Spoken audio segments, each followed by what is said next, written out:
Are you looking for a good fuel shutoff for your small engine on outdoor power equipment? Well, here's the brand I recommend. You can see right there, 𝗟𝗚𝗡𝗟𝗏𝗡. That's the brand I recommend. It's a good quality shutoff. It's used by many OEMs, and it won't leak like many of your, Chinese ones can.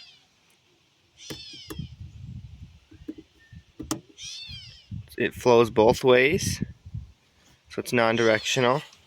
And this is how you can get it for cheap. Oregon 07-125 is much cheaper than buying the Briggs. You can see a few others here that it replaces and is compatible with, but you can see it's made in USA. It's good to put one of those on your small engines because it's easier to drain the fuel. You can just shut off the fuel, take this off, and then drain it, or turn it off and run the carburetor dry. So always a good idea to do that on your outdoor power equipment.